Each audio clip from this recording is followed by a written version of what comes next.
Taste the Daily. மக்களை காப்போம் தமிழகத்தை மீட்போம் என்ற வெற்றி பயணத்தில் ஜூலை 7 மற்றும் 8ஆம் தேதிகளில் அதிமுக பொதுச் செயலாளர் கோவை மாவட்டத்தில் சூறாவளி சுற்றுப்பயணம் மேற்கொள்கிறார். இந்த சுற்றுப்பயணம் குறித்த பயண திட்டத்தை தற்போது பார்க்கலாம். ஜூலை 7ஆம் தேதி காலை 9 மணிக்கு கோவை புறநகர் வடக்கு மாவட்டம் மேட்டுப்பாளையம் சட்டமன்ற தொகுதிக்குட்பட்ட தேக்கம்பட்டி பகுதியில் உள்ள புகழ்பெற்ற வன பத்ரகாளியம்மன் கோயிலில் சுவாமி தரிசனம் செய்து தனது சூறாவளி சுற்றுப்பயணத்தை அதிமுக பொதுச் செயலாளர் எடப்பாடி கே பழனிசாமி தொடங்க உள்ளார். அதைத் தொடர்ந்து தேக்கம்பட்டியில் உள்ள தனியார் திருமண மண்டபத்தில் காலை 10:30 மணிக்கு விவசாயிகளை சந்தித்து குறைகளை கேட்டறிந்து விவசாயிகளுடன் கலந்துரையாடுகிறார்.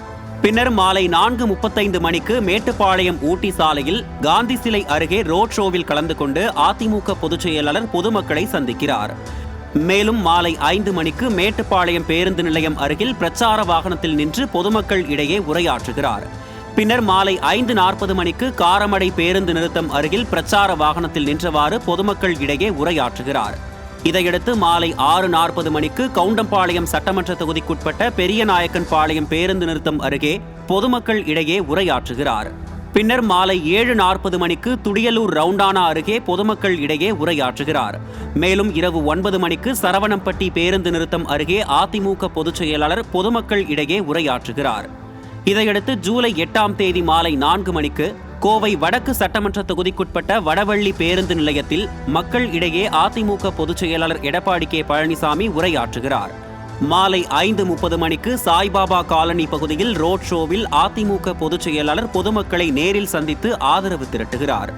பின்னர் மாலை 6 மணிக்கு வடகோவை சிந்தாமணி அருகில் பொதுமக்களின் வரவேற்பை ஏற்றுக்கொள்கிறார். மேலும் மாலை 6:30 மணிக்கு கோவை தெற்கு சட்டமன்ற தொகுதிக்குட்பட்ட கோவை டவுன் ஹால் பகுதியில் உள்ள அருள்மிகு ஸ்ரீ கோணியம்மன் கோயில் முன்பாக பொதுமக்களின் வரவேற்பை அதிமுக பொதுச் செயலாளர் ஏற்றுக்கொள்கிறார். இதையடுத்து மாலை 7 மணிக்கு சுங்கம் ரவுண்டானாவில் பொதுமக்களின் வரவேற்பை ஏற்றுக்கொள்கிறார். மேலும் மாலை 9 மணிக்கு புலியகுளம் பகுதியில் அதிமுக பொதுச் செயலாளர் பொதுமக்கள் இடையே வேன் பிரச்சாரம் மேற்கொள்கிறார்.